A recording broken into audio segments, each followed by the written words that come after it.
প্রায় 4 বছর হয়ে গেল মোহনবাগান আইএসএল খেলছে এবং এই দীর্ঘ 4 বছরে এই মোহনবাগান টিমে অনেক উচ্চমানের বিদেশি এসেছেন, অনেক ভালো ভারতীয় প্লেয়াররা খেলেছে এবং এই প্লেয়াররাই একটা প্রধান কারণ মোহনবাগানের এই শেষ 4 বছরের সফলতার পেছনে। তো মনে হলো যে চলো একটা এরকম ভিডিও বানানো যাক যেখানে আমরা ডিসকাস করব যে যদি আমাদেরকে মোহনবাগানের কিছু পুরনো প্লেয়ারদেরকে নিয়ে আসতে হয় এবং তাদেরকে নিয়ে একটা 11 জনের দল তৈরি করতে হয় এবং যার মধ্যে কারেন্ট মোহনবাগান প্লেয়ার্সরাও থাকবে, তো সেই দলটা কিরকম দেখতে হতে পারে, অর্থাৎ মোহনবাগানের এখন অবধি অল টাইম বেস্ট আইএসএল 11 কিরকম দেখতে হবে, আজকে আমরা সেই বিষয়তেই আলোচনা করব। তো অবশ্যই আমি এই ভিডিওটা শুরু করার আগে তোমরা প্লিজ ভিডিওটাকে পজ করো, কমেন্ট সেকশনে যাও এবং কমেন্টে লিখো তোমাদের বেস্ট আইএসএল 11 কি।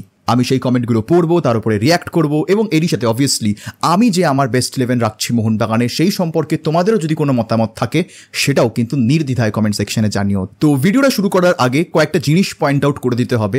So the first thing is আমি মোহনবাগানের এই দলটাকে 4-2-3-1 ফরমেশনে দাঁড় করিয়েছি। এখানে আরেকটা জিনিস আমাদের মাথায় রাখতে হবে যে আমি এই লাইন আপে 5টি বিদেশি ইউজ করেছি, নর্মালি 4টে অ্যালাউ করা হয়, কিন্তু এই মোহনবাগান দলে এমন একটা পজিশন রয়েছে যেখানে অ্যাকচুয়ালি আমি কোনো ইন্ডিয়ান প্লেয়ারকে ফিট করাতেই পারিনি, বিকজ ওই পার্টিকুলার পজিশনসে অ্যাটলিস্ট এই লাস্ট 4 ইয়ার্সে কেউ সেরকমভাবে ইম্প্যাক্ট ফেলেনি বা we cannot consider them as one of the best to have played in Mohun Bagan. তো সেই কারণেই ওই একটা পজিশনে আমাকে একটা এক্সট্রা বিদেশি খেলাতে হয়েছে, বাট ওই সব একটা কনসিডারেশন তোমরা চাইলে তোমরাও নিজেদের পছন্দের মতন ফরমেশন, তোমাদের নিজেদের পছন্দের মতন বিদেশি রাখতেই পারো নিজের স্কোয়াডে, বিকজ আমরা এখানে অ্যাকচুয়ালি ডিসকাস করছি মোহনবাগানের বেস্ট আইএসএল 11। তো শুরু করা যাক ফার্স্টেই গোলকিপিং পজিশন নিয়ে। তো এখানে আমার মনে হয় যে কোনো রকমের সন্দেহ নেই যে এই পার্টিকুলার পজিশনটা বিশাল কেতেরই থাকছে। এই দীর্ঘ 4 বছরে বিশাল কেতের performance has been brilliant for Mohun Bagan. ISL cup থেকে শুরু করে আইএসএল শিল্ড দুটোই তিনি মোহনবাগানে জিতেছেন এবং এই দুটো সিজনে তার কন্ট্রিবিউশন বাকি গোলকিপারদের তুলনায় অতুলনীয় সত্যি বলতে গেলে। মানে আইএসএল কাপে পেনাল্টি শুট আউট থেকে শুরু করে এই ISL shield ক্যাম্পেনে through out consistent performance দেওয়াটা চারটিখানি কথা নয়। তো সেই কারণেই আমার all time greatest goalkeeper for Mohun Bagan in the ISL has to B বিশাল কেত। চলে আসবো আমরা এবার ডিফেন্সে। তো ফার্স্টেই শুরু করবো আমরা রাইট ব্যাক পজিশনে। তো এখানেও খুব একটা বেশি কম্পিটিশন কিন্তু নেই। The only 2 players that fair in consideration তারা হচ্ছেন আশিস রায় এবং প্রবীর দাস, এবং এই 2 প্লেয়ারের মধ্যে কার ইম্প্যাক্ট বেশি ছিল মোহনবাগানে সেটা আশা করছি আমাকে নতুন করে বলতে হবে না। It has to be Prabir Das in right back. যেরকমভাবে তিনি মোহনবাগান চেনেন, যেরকমভাবে তিনি এই প্যাশনটা বোঝেন এবং এই প্রেশার হ্যান্ডেল করে দিনের পর দিন যেরকম পারফরমেন্স তিনি সবুজ মেরুন জার্সিতে দেখিয়েছেন, এরপরে আর কোনো রাইট ব্যাকের জায়গা অ্যাটলিস্ট এই টিমে হচ্ছে না। তো সেই কারণে আমার রাইট ব্যাক থাকছেন প্রবীর দাস। চলে আসবে এবার আমরা সেন্টার ব্যাক পার্টনারশিপে। তো এই সেন্টার ব্যাক পার্টনারশিপ আমি রেখেছি হেক্টর ইউস্তে এবং প্রীতম কোটালের। আগেন প্রীতম কোটাল নিয়ে অনেকেরই নানান রকমের মতামত থাকতে পারেন, তিনি ঘরের ছেলে না বাইরের ছেলে সেই বিষয়ে আমি যাচ্ছি না, কিন্তু এটা আমাদেরকে মানতেই হবে যে প্রীতম কোটাল was one of the best centre backs for Mohun Bagan in ISL. দিনের পর দিন যেরকম পারফরমেন্স তিনি দিয়েছেন অ্যাকচুয়ালি সেরকমভাবে কিন্তু কোনো ইন্ডিয়ান সেন্টার ব্যাক এসে এখনও সেই জায়গাটা নিতে পারেনি। আনভার আলী তোমরা বলতেই পারো, but he has just joint Mohun Bagan. তো এখনও আমি ওকে বেস্ট 11-এ আনতে পারবো না, ওকে আরেকটু সময় দিতে হবে। He is a very good defender, but মোহনবাগানের অল টাইম বেস্ট 11-এ আসতে গেলে you have to perform for consistent years. সেই কাজটা প্রীতম কোটাল করেছেন। মোহনবাগানের ক্যাপ্টেন ছিলেন, আইএসএল কাপ তার হাত ধরেই কলকাতায় এসেছিল। তো সেই কারণে আই থিঙ্ক প্রীতমের legacy as a centre back in Mohun Bagan is much more bigger than Anvar Ali. তো সেই কারণে আমি সেন্টার ব্যাকে এই মুহূর্তে প্রীতম কোটালকে রেখেছি। আগামী দিনে হয়তো নেক্সট 3-4 ইয়ার্সে যখন আমি আবার এরকম একটা ভিডিও বানাবো সেখানে হয়তো গিয়ে আমরা মেবি আনভার আলীকে দেখতে পারি, বাট আপাতত এই জায়গায় প্রীতম কোটাল থাকছেন।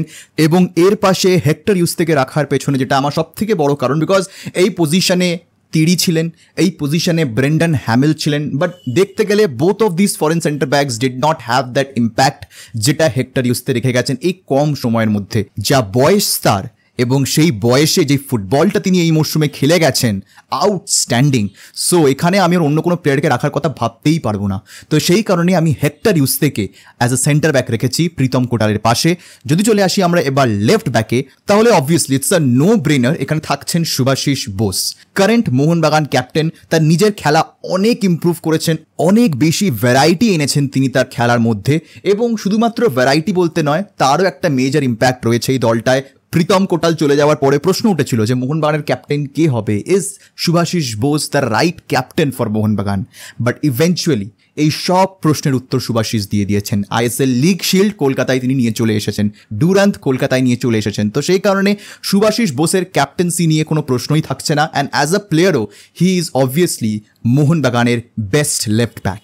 এবার যদি আমরা চলে আসি মাঝমাঠে নাম্বার 6 এবং নাম্বার 8 এই দুটো পজিশন নিয়ে আলোচনা করতে, তো নাম্বার 6 নিয়ে আই ওয়াজ ভেরি কনফিডেন্ট। আমি জানতাম যে আমি কার্ল ম্যাকিউকে চুজ করবই, এবং এটা আমি রিসেন্টলি জানতে পেরেছি যে এটা একটা কথা হয়ে উঠেছে এখন যে Carl McHugh was the silent warrior of Mohun Bagan. But অনেকে জানেন না যে এটা আমি ফার্স্ট বলা শুরু করেছিলাম, তো সেখান থেকে ব্যাপারটা শুরু হয় এবং এখন অনেকেই বলছেন। বাট কার্ল ম্যাকিউ একটা অন্য রকমের প্লেয়ার, মানে আমি সত্যি জানি না যে আমার কেন তাকে এত ভালো লাগে। মানে না তিনি গোল করেন, না তাকে নিয়ে কোনো উচ্চবাচ্চা করা হয়, না তিনি হেডলাইন্সে থাকেন, অথচ when Carl McHugh used to play for Mohanbagan they had one of the best defensive records। মানে এরকম ডিফেন্সিভ রেকর্ডস কার্ল ম্যাকিউ চলে যাওয়ার পর থেকে আর নেই, এবং এই সিডিএম পজিশনে অ্যাকচুয়ালি মোহনবাগান আর রিক্রুটও করেনি। তো সেই কারণে কার্ল ম্যাকিউর ইনফ্লুয়েন্সটা মানে এখন বোঝা যায় মোহনবাগান টিমে, যে একটা কার্ল ম্যাকিউ ছিল যে ডিফেন্সে একটা আলাদা রকমের স্টেবিলিটি নিয়ে আসতো, মানে অ্যাজ আ প্রপার সেন্টার ব্যাকও তিনি খেলে দিতেন যখন দরকার পড়তো।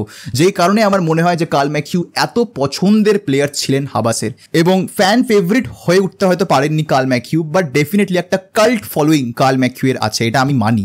এবং এই আইএসএল লিগে যবে থেকে আইএসএল শুরু হয়েছে তবে থেকে আজ অব্দি Carl McHugh is considered as one of the greatest CDMs of all time, এবং সেটা মোহনবাগানে তিনি খেলেছেন। তো ন্যাচারালি কার্ল ম্যাকিউকে আমি এই টিমে রাখবো না, এটা হতে পারে না।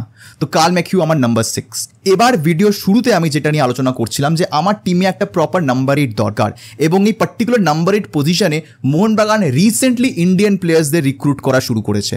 এর আগে এই পজিশনে বিদেশিরাই খেলতেন, এবং এখন থাপা আপুইয়ার মতন প্লেয়ার্সরা মোহনবাগানে খেলছেন। বাট আগেন তুমি যদি হিস্ট্রি দেখো মোহনবাগানের, তাহলে সেখানে ইন্ডিয়ান প্লেয়ার্স কিন্তু সেরকমভাবে এই পার্টিকুলার নাম্বার 8 প্রপার কেউ খেলেননি। দীপক টাংরি খেলেছেন, লেনি রড্রিগেজ খেলেছেন, বাট এখানে যে ইম্প্যাক্টটা as a number 8 Johnny Kaku রেখে গেছেন, সেটা কোনো ইন্ডিয়ান প্লেয়ার ম্যাচ করতেই পারবেন না। এবং এই একটা কারণে আমি অ্যাকচুয়ালি আমার এই টিমে যে এক্সট্রা বিদেশি রেখেছি সেটা জনি কাউকো, যিনি নাম্বার 8 খেলবেন মোহনবাগানের এই অল টাইম বেস্ট 11-এ। আমি একটু কনফিউজড ছিলাম যে আমি কাউকোকে রাখবো না বুমুকে রাখবো, but I went for Kauko. তার প্রধান কারণ হচ্ছে যে আমার আপফ্রন্টে আমি যেই পাওয়ার রেখেছি সেটা যথেষ্ট। সেখানে actually Boumous is more of a offensive player, তো ওকে ডিফেন্সের দায়িত্ব দেওয়া যাবে না। তো আমাকে এমন একটা প্লেয়ারকে রাখতে হবে মাঝমাঠে যে ওই ডিফেন্স এবং অ্যাটাকের মধ্যে একটা ব্যালেন্স নিয়ে আসবে। Kauko is that player for you, যেই কারণে হাবাস কাউকোকে এনেছিলেন, এবং ওই কারণেই আমার এই টিমেও কাউকোকে সেই কারণেই রাখা। বুমুকে আমি রাখতেই পারতাম অ্যাজ আ ক্যাম্প, বাট আমি রাখিনি বিকজ ওই পার্টিকুলার পজিশনে I have someone else. And I think এতক্ষণে মোহনবাগান সাপোর্টার্সরা হাসছেন হয়তো মনে মনে যে আমি জানি ভাই তুই কাকে রেখেছিস। সো অবভিয়াসলি তো ওই কারণেই আমার একটা এই টিমে ব্যালেন্স আনার জন্যে কাউকোকে রাখা। তোমরা বুমুকে রাখছো না কাউকোকে রাখছো আমার কমেন্ট সেকশনে জানিও, বা কেন রাখছো সেটাও কিন্তু অবশ্যই জানিও। বাট যাই হোক, আমি as a CM as a number 8 কাউকোকে রেখেছি। এবার যদি আমি চলে আসি রাইট উইংয়ে, তাহলে এখানেও খুব কম প্লেয়ার্সরাই বছরের পর বছর একটা ক্লাবে একই পজিশনে খেলতে থাকেন। Manvir Singh is one of them. এরকম প্লেয়ার্স প্রত্যেকটা ক্লাবই চায় থাকুক, 4-5 বছর খেলে যাচ্ছে একই পজিশনে অ্যান্ড কনসিস্টেন্টলি ভালো খেলে যাচ্ছে, তো তাকে রিপ্লেস করার কথা উঠছেই বা কেন।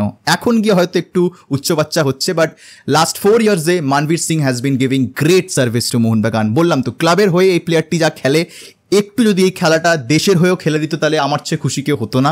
বাট অ্যাগেন এটা বলে লাভ নেই, Manvir is surrounded by quality players around him in Mohun Bagan, যেটা অবভিয়াসলি ন্যাশনাল টিমে নেই। তো এখানে আমি মনবীরকে অত দোষও দিতে পারবো না। বাট যাই হোক, for Mohun Bagan he has been phenomenal, he has been great, he has been scoring goals, he has been providing অ্যাসিস্টস, এবং ধীরে ধীরে যেটা সব থেকে বেশি ইম্প্রুভ করেছে নিজের খেলার মধ্যে সেটা হচ্ছে that combination with other players.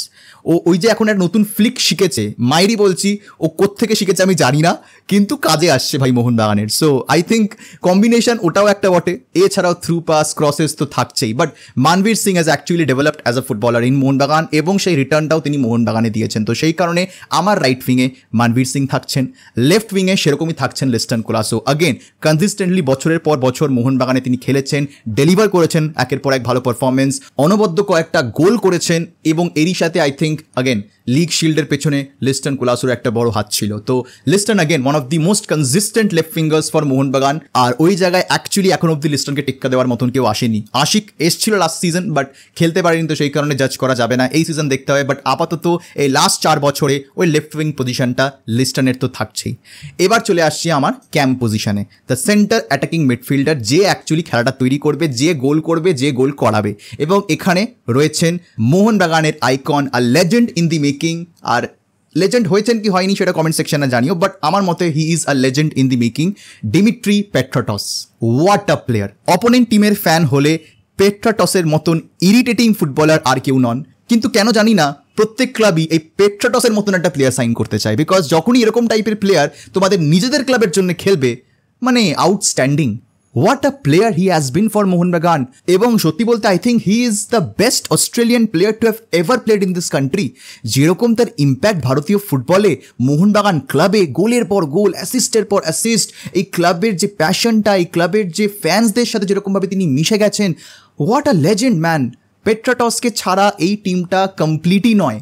এখানে পেট্রাটস যদি না সাইন করতেন হয়তো বুমুকে নিয়ে পড়ে থাকতে হতো মোহনবাগানকে। But what a player Mohun Bagan have signed in Dmitry Petratos, a legend of ISL, এটা বলতে কোনো দ্বিধা নেই। এবং এই পার্টিকুলার পজিশনে থেকে যদি ডিমি মুখ উঠিয়ে দেখে যে সামনে রয় কৃষ্ণার মতন একটা স্ট্রাইকার রয়েছে, তাহলে কোথায় যাবে এই টিমটা? হ্যাঁ, কোথায় যাবে?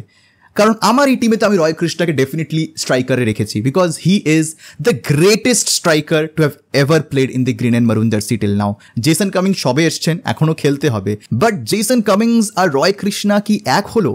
কখনোই নয়। কামিংস অনেক গোল করে নিতে পারেন, বাট রয় কৃষ্ণা যে খেলাটা খেলে গেছেন মোহনবাগান জার্সিতে, যে ইম্প্যাক্টটা তিনি ফেলে গেছেন অ্যাজ আ স্ট্রাইকার, যে খেলাটা দেখিয়েছেন, সেটা একটা মানে বেঞ্চমার্ক হয়ে দাঁড়িয়েছে মোহনবাগান ফ্যান্সদের জন্য, যে স্ট্রাইকার এলে রয় কৃষ্ণার মতন খেলতে হবে, নাহলে খেলিসই না ভাই। রয় কৃষ্ণার ইনফ্লুয়েন্সটা এরকমই, 36-37 বছরে গিয়ে উড়িষ্যায় মাঠ কাঁপাচ্ছে, গোলের পর গোল করছে। মানে এরকম স্ট্রাইকার ভারতীয় ফুটবল লাস্ট কবে দেখেছে? ফেরান কোরমিনাস একজন ছিলেন, তারপরে হয়তো এই রয় কৃষ্ণাই, এবং এখনও তিনি চলে যাচ্ছেন, আর একটা মরশুম তিনি এখনও ভারতীয় ফুটবলে খেলবেন। মানে আউটস্ট্যান্ডিং প্লেয়ার, মানে ওর ওয়ার্ক রেট, ওর হাফ চান্সে গোল করা, ওর গোল কনভার্জন রেট কোনো তুলনাই হয় না। জেসন কামিংস অনেক ভালো স্ট্রাইকার হতে পারেন, অনেক গোল করে থাকতে পারেন, বাট রয় কৃষ্ণার মতন ইনফ্লুয়েন্স তিনি এখন অব্দি এই মোহনবাগান টিমে আনতে পারেননি বলে আমার মনে হয়। আমার টিমে রয় কৃষ্ণা আছে, এবং সেখানে তোমার কাছে যদি পেট্রাটস এবং রয় কৃষ্ণার কম্বিনেশন থাকে, মানে ইম্যাজিন একটা টিম কটা গোল করতে পারে। এবং এর পাশে লিস্টন মানভীর আছে, মাঝমাঠে কাউকো ম্যাকিউ আছে, তুমি কোথায় যাবে? এটা এমনই একটা টিম গো মোহনবাগান। এত দামি টিম হলেও আলটিমেটলি তোমরা যদি খুব ইউনিকলি দেখো, it comes down to the core. এই কোর টিমটা থেকেই কিন্তু মোহনবাগান আজকে মোহনবাগান যেখানে আছে রয়েছে, এর ওপরে তারা নতুন করে বিল্ড করছে, বাট এটাই হচ্ছে মোহনবাগানের ফাউন্ডেশন। তাই জন্যে আমার এই আইএসএল এর অল টাইম বেস্ট 11-এ রাখা হয়েছে। তো অবভিয়াসলি আমার মনে হয় যে I am very satisfied with this team. But definitely তোমরা কমেন্ট সেকশনে জানি যে তোমরা খুশি কিনা এই দলটাকে দেখে, তোমাদের কি মতামত আমাকে কমেন্ট সেকশনে জানাতে একদম ভুলবে না। আমি রিসেন্টলি একটা ভিডিও বানিয়েছি যেখানে আমি আলোচনা করেছি মোহনবাগানের এই মরশুমের প্রত্যেকটা ভারতীয় প্লেয়ারকে নিয়ে। So basically all the confirmed Indian players of Mohun Bagan আমার সেটার উপরে ভিডিও বানানো রয়েছে, কিছুক্ষণের মধ্যেই তোমরা সেটা তোমাদের স্ক্রিনে দেখতে পাবে। যদি সেই ভিডিওটা দেখতে চাও, সেই ভিডিও লিঙ্কটার উপরে ক্লিক করো এবং তোমাকে সরাসরি সেই ভিডিওটাতে নিয়ে চলে যাওয়া হবে। তো আপাতত এখানে আমি আজকের ভিডিওটা শেষ করছি, দেখা হবে তোমাদের সাথে পরের ভিডিওতে। আর এই ভিডিওটা দেখার জন্য তোমাদের সবাইকে জানাবো ধন্যবাদ।